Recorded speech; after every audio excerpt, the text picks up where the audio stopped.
Airbnb has been the subject of numerous complaints, investigations, and news reports relating to everything from assault to hidden cameras to murder happening at rentals listed on the website. Yet despite this, Airbnb isn't losing these lawsuits. How is that possible? Let's discuss. First, let me thank the sponsor of today's video, Scentbird. Now, I'm a big scent gal. I love a good scent, and I hate a bad scent, and I want my body and my home to always be filled with beautiful, delicious smelling things. And Scentbird is so fun because it allows you to try out a variety of fragrances to find the ones you absolutely love. Scentbird is a fragrance subscription service where you get to choose a new designer fragrance to try out every month for just $17. It's a great way to begin figuring out your fragrance palette if you've never done so, or expanding your understanding of what you like. If you don't know where to start, you can head over to Scentbird's fragrance recommendation quiz and they'll help you find a scent that you'll love. There are over 600 designer brands to choose from, including perfumes, colognes, and scents for whatever gender you're trying to express. What's cool about Scentbird is they also send you these little cards all about your scent. It's got the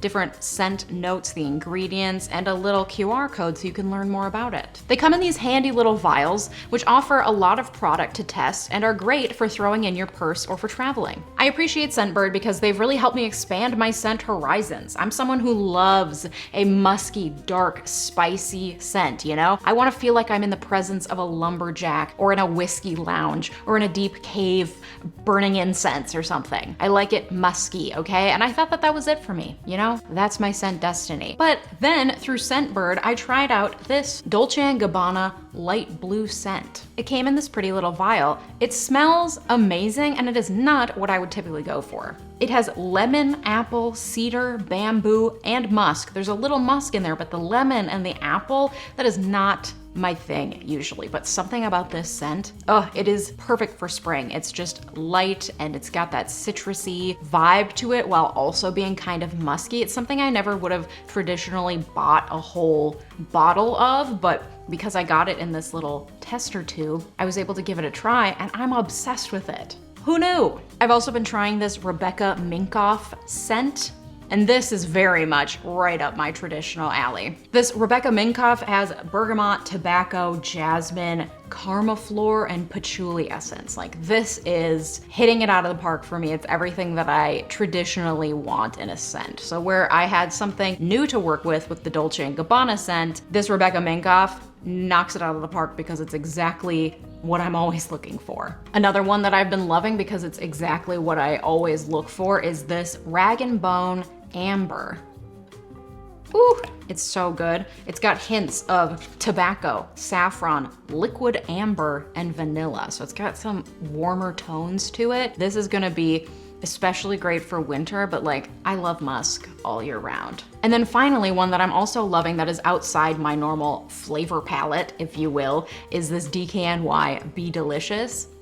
This one's got notes of green apple, grapefruit, cucumber, tuberose, and white woods. So again, with the citrus and the lightness that I don't usually go for, but again, for spring and summer, it's so good, and I didn't expect to love it the way that I do. So with Scentbird, I've been able to try out all these different fragrances and learn new things about what I like. Wait, I'm gonna try this 𝗬𝗥𝗏𝗏𝗏𝗏 Be Delicious.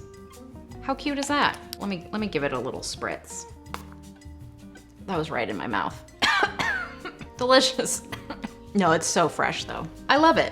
Make sure to click the link below and use my code LeejaM55 for 55% off your first month at Scentbird. That's only about $8 for your first month, and in exciting news, Scentbird is now available in Canada, and I know quite a few of you are from there, so I hope you take advantage. Thanks to Scentbird for sponsoring this video. Okay, we'll start with the tamest of the cases I uncovered relating to Airbnb, and this is related to COVID cancellations, but please know that it just gets weirder from here, okay? COVID obviously hit the hospitality industry especially hard, and in 2020, Airbnb had to make some hard pivots to manage the pandemic and its effects on hosts, guests, and canceled reservations. Because of allegedly bungled handling of guest refunds, a class action lawsuit against Airbnb claimed that Airbnb wasn't issuing refunds or paying hosts, and instead pocketed a lot of the money for canceling reservations due to COVID. This class action case is called Farmer v. Airbnb, and it was filed in November 2020. Basically, what was happening is that when COVID-19 hit, Airbnb said that it was going to give full refunds to people whose trips are being affected by COVID, but then when guests tried to get refunds, they were given the options to get a travel credit instead, or to get no refund if the host policy was no refund, because hosts get to set their own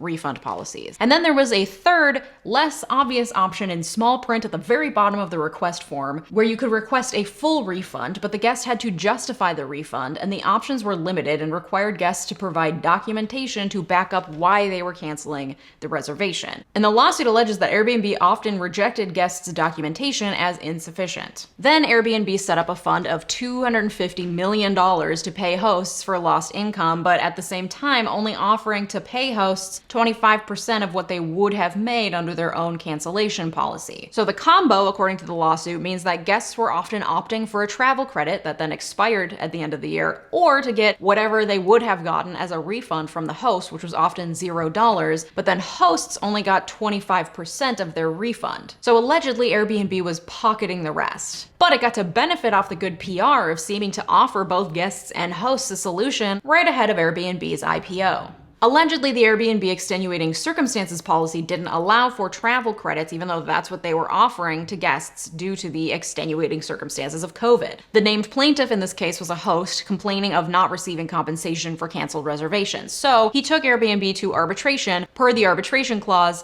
in the contract. Now, this is important, so let's have a little refresher. What is arbitration? Why is it in contracts? We've discussed arbitration clauses before on this channel. 𝗫𝗓𝗏𝗧𝗏 is an entertaining look into the process, but let's go over the basics. Arbitration clauses are placed in pretty much every contract you ever sign to use a company's product or services ever. Look at the terms of service of any website. Read the fine print before you sign a waiver at like a water park. It's even in the contract that drag queens sign when they audition for RuPaul's Drag Race. It's literally everywhere and is standard practice across virtually every industry. And people often don't understand the weight that these arbitration clauses carry. Let's look at the Drag Race one because that's the one that I've looked at most recently. Shout out to Bussy Queen for providing me with access to the contract. Notice that the arbitration provision is in bold. In my experience, usually they are bolded because the lawyers drafting the document understand the weight of the provisions, and so do courts who don't take too kindly to fine print being too fine. You know what I mean? It is, however, usually buried somewhere in the agreement. For example, this arbitration clause is on page 22 of a 53-page document. When you agree to arbitrate, it means that you are waiving your right to sue in traditional public court. Arbitration is a form of very rapid, very private court. The rules of evidence typically aren't followed. The arbitration clause usually states that the company who wrote the contract gets to choose the arbitrator, and that the arbitration will take place in the city of the company's choosing. So whatever's most convenient for the company, meaning that if you want to take Airbnb to court, you'd have to do so on their home turf, which is very inconvenient if you live in the other side of the country and have to travel to find a lawyer and fight a legal battle. Arbitration is also much more limited than traditional court. The discovery process is quicker and less expansive, and the process moves along very swiftly. And finally, arbitration is entirely private. There are no public records to search, which is why companies love arbitration. It's over more quickly and costs them less money, and the process shields companies from the public scrutiny that usually comes with public legal battles. So Farmer goes to arbitration per the contract and tries to get Airbnb to pay him. Allegedly, Airbnb was required to pay an arbitration fee to initiate the arbitration, and according to the lawsuit, they never paid that. So therefore, Farmer's lawyers argue that Airbnb waived the arbitration clause. So Farmer took the case then to regular court in November of 2020. Farmer suing Airbnb for breach of contract, breach of fiduciary duty, and unfair competition. In June 2021, the court told the parties to go back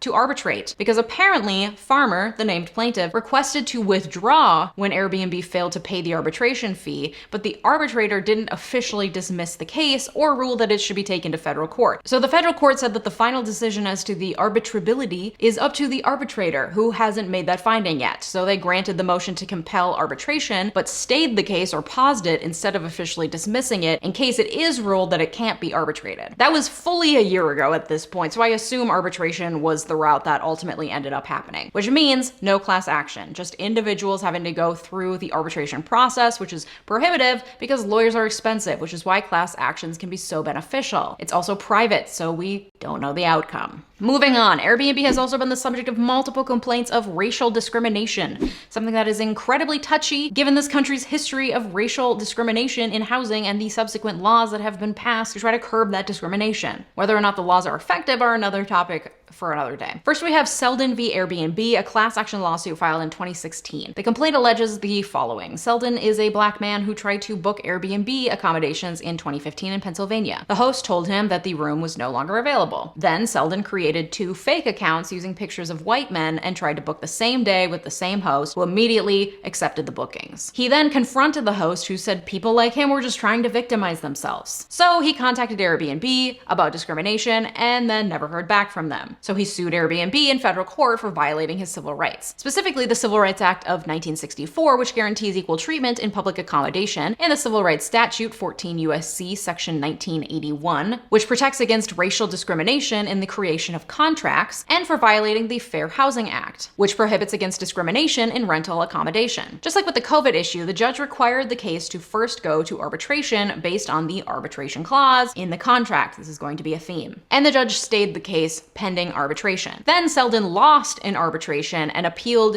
that loss back to federal court. Again, arbitration is private, so we don't have access to the records of the proceedings, but we can get at least some alleged information from the appeal that 𝗬𝗏 filed in federal court. According to 𝗬𝗏's appeal, during arbitration, Airbnb initially claimed that they were protected from any liability by CDA 230, which I've made a whole video on before. I'll link it up here. It's a law that protects platforms from liability for the content that others post on their site. This was an argument that the arbitrator rejected, apparently. We don't know why, because arbitration, again, is private. The appeal also alleges that the arbitrator severely restricted discovery, the phase during which the parties gather information and build their case. But the federal court rejected the appeal, saying that the arbitrator rejected 𝗬𝗏's claims because he found that the room didn't count as public accommodation because it was a room in a private home where the host lived with his wife. And a public accommodation is typically defined as an inn, a hotel, someplace like that. And the arbitrator found that the host is not an agent of Airbnb because Airbnb didn't control him and he couldn't bind Airbnb in any sort of contract. Of course, other lawyers have argued that hosts are agents of Airbnb. We'll hear about that coming up, which is important because whether or not Airbnb can be held liable for the actions of its hosts rests on the determination of whether the hosts are agents of Airbnb or if they're wholly independent from Airbnb and therefore Airbnb can't be held liable. But nevertheless, it sounds like the arbitrator took a narrow view of what counts as public accommodation, and it's a really high burden for a plaintiff to get an arbitration ruling thrown out, and 𝗬𝗏 didn't meet that burden, further showing how powerful arbitration clauses can be. Since that lawsuit was filed, hosts can now no longer see your picture until after you've officially booked with them. That doesn't mean that they can't see your picture and then cancel on you after you've already booked, which does happen, but Airbnb also has some pretty strict penalties for hosts who do cancel. It not only hurts their ratings, but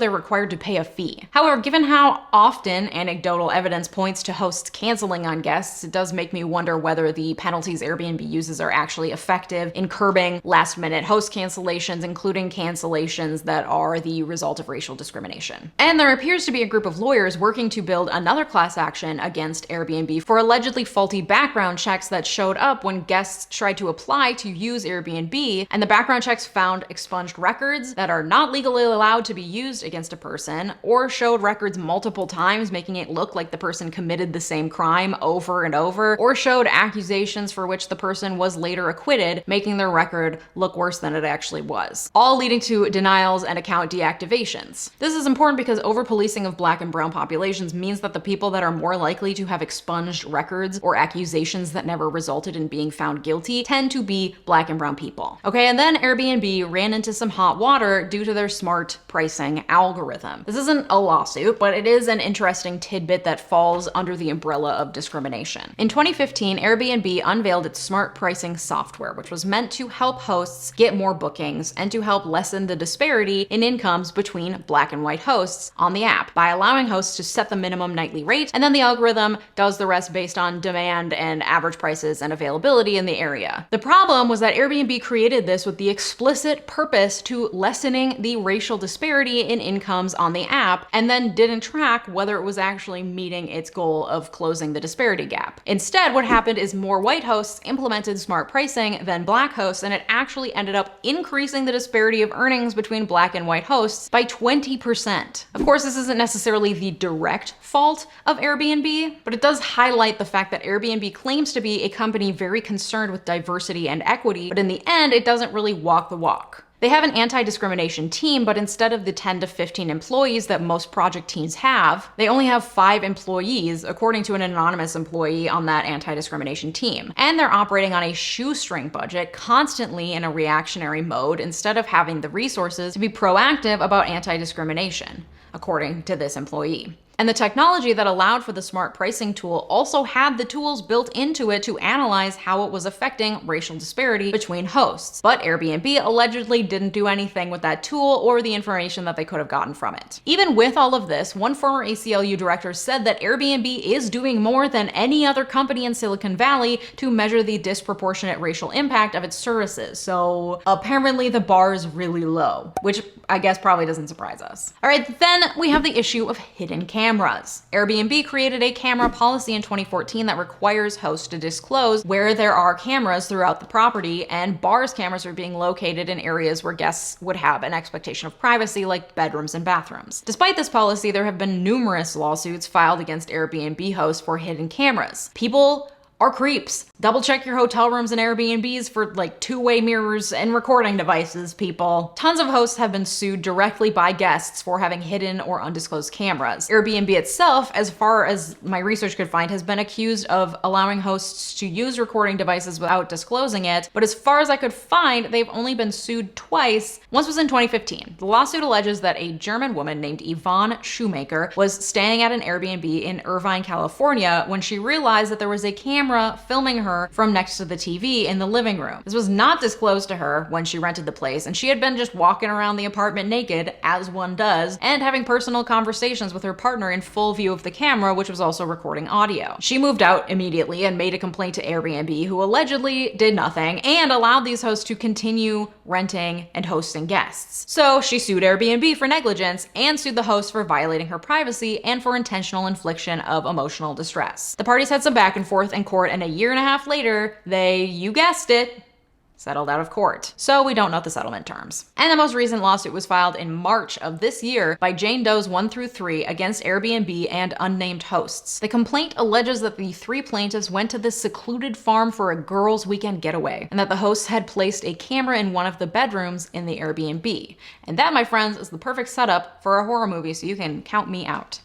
Okay. The complaint further alleges that it was entirely foreseeable on Airbnb's part that this would have happened, because not only does Airbnb already receive hundreds of complaints about hidden cameras, they also received complaints specifically about this hidden camera, and allegedly did nothing. In fact, these 3 plaintiffs didn't even know that they were recorded until 6 months later when the sheriff's office contacted them. The complaint alleges that Airbnb did nothing to alert the plaintiffs, help or protect them in any way, and in fact, stonewalled law enforcement's investigation into the matter. So they're suing Airbnb for negligence because they knew or should have known that this invasion of privacy would occur, and the complaint really harps on Airbnb's relationship with its hosts and guests, because past lawsuits on other issues against Airbnb have failed because courts have found that hosts don't act as agents of Airbnb, and therefore Airbnb can't be held liable for the actions of the hosts. This is called vicarious liability, which is where you can find a business liable to pay you damages for things that their employees, contractors, or agents do. Determining whether someone is an agent of a company is a bit tricky, because the plaintiff has to show that the Airbnb held out the hosts to be agents of their company and exacted a certain amount of control over the actions and behavior of the alleged agent. Airbnb, on their part, can argue that it's clear that hosts are individuals not affiliated with Airbnb in any employment capacity, simply using the Airbnb platform to conduct their businesses. The complaint argues that the way Airbnb is set up, the platform requirements, the rules for hosts and guests, etc., means that Airbnb exacts control over hosts such that they can be found to be agents of Airbnb, and then Airbnb can be held liable. They do build a strong argument in the complaint, but it's an argument that has still failed in other courts. So the complaint argues that Airbnb negligently hired these people, and that Airbnb is vicariously liable for invasion of privacy, sexual harassment, premises liability, and misleading advertisements and unfair competition, because Airbnb says it's safe and creates a false sense of security, according to the complaint. Now, that lawsuit was filed in March of this year, and the law moves at a glacial pace, so Airbnb has yet to respond to the complaint. Something tells me, though, that it'll eventually settle out of court. I don't know what, something tells me. Okay, and Airbnb has also been under scrutiny for numerous complaints of assault on Airbnb properties. Despite this, according to this very damning Bloomberg article about Airbnb, only a single lawsuit has ever been filed against Airbnb related to alleged assault. That's not to say that there haven't been hundreds of complaints of assault. There have, but only one has made its way into a lawsuit. Why? Arbitration clauses. Again, hosts and guests sign arbitration clauses requiring them to arbitrate, which is a private process. So even if Airbnb ends up paying a settlement to an alleged victim, the info never sees the light of day. Oftentimes, because of the arduous process of even bringing Airbnb to arbitration, victims of assault and other instances that occur on Airbnb listings will bring up the instance with the company and will then be offered a hefty sum as part of a settlement agreement. And that settlement agreement includes a non-disclosure agreement barring the victim from discussing the terms of the settlement. One of those settlements amounted to $7 million, according to one woman who was raped by an intruder who had a copy of keys to the apartment she was staying in. So because of all this, Airbnb never loses in court because it never makes it to court to begin with. And typically, if Airbnb's lawyers know it's on the losing side, they'll offer a settlement before the process goes too far, which is often preferable for victims who don't have the resources to wage an expensive legal battle against the company. Because even though arbitration is cheaper and faster than regular court, it still costs thousands of dollars. Like I mentioned, though, one assault-related lawsuit has made its way into court against Airbnb related to an assault that occurred on an Airbnb property. In 2017, a 51-year-old woman named Leslie 𝗬𝗦𝗢𝗥𝗩𝗬𝗦𝗢𝗏 sued Airbnb, alleging that she was assaulted by a host in Los Angeles. She alleged that she had been staying at this studio apartment but decided to leave because of the host's bizarre behavior. He then followed her into the studio, locked the door, and held her against her will while performing sexual acts in front of her. As she fled the scene, he yelled after her, "Don't forget to leave me a positive review on Airbnb."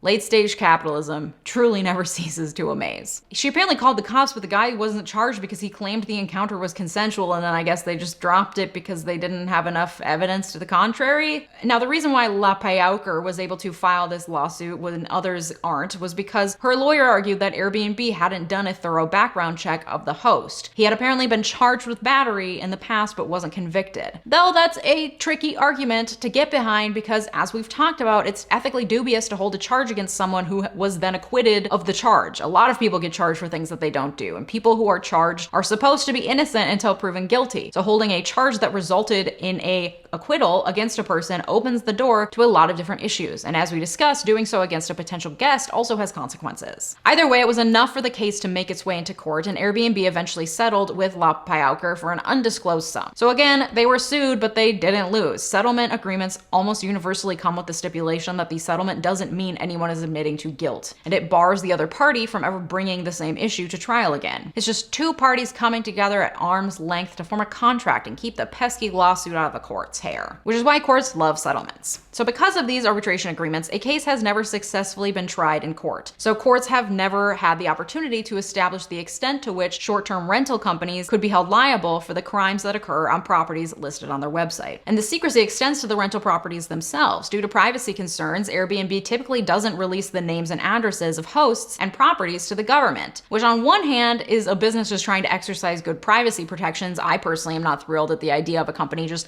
handing off my personal information to the government, but on the other hand, it means that governments don't know where the properties are, and people can't study the effect that properties have on neighborhoods, on safety, on anything. It allows a veil of secrecy to remain that obscures the effect that Airbnb rentals actually have on our society, which is notable given the housing crises being faced by virtually every large city in the US, because wealthy investors are scooping up hundreds of properties and converting them from long-term rentals to short-term rentals. And frankly, it's just going to keep happening because anecdotally, you can make twice as much renting a unit on Airbnb than you could get in long-term rentals. There's no incentive for big investors to stop, and there's not even incentive for individual rental unit owners to switch their units to long-term rentals. The only way forward that I see is through regulation specifically focused on the big-time rental owners who are profiting off literally hundreds of Airbnb units and exasperating the housing crisis often in cities they don't even live in. It would take action likely at the local level from state and local governments barring the number of units that can be owned by a single entity in the city, which frankly small governments aren't incentivized to do because more Airbnb rentals means more tourists, and tourists are often an enormous source of revenue for major cities. However, some cities are stepping up to the bat against the short-term rental industry, including New York, where whole home rentals shorter than 30 days are banned, and hosts are not permitted to have more than one listing at any single address in New York City. So shared space rentals are fine, but if it's just the whole unit being rented out, it's usually a no-go in New York City. And this was done specifically to try to curb the absolutely insane long-term rental prices in the city. How much it's helping the problem is unclear given that rent is still astronomical there, but it's probably keeping the rents from going up even higher due to limited long-term rental supply.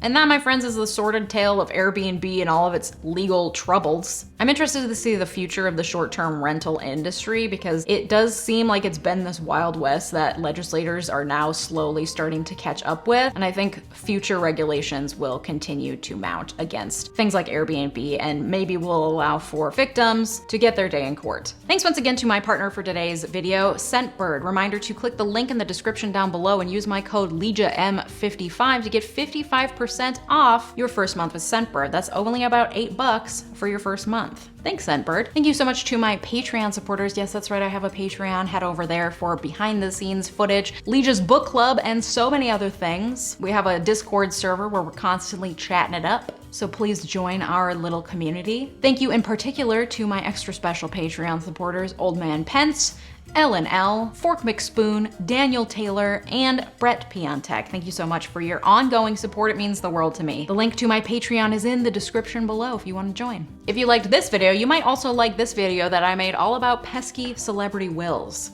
Thanks so much for watching. Have a good day. Bye-bye.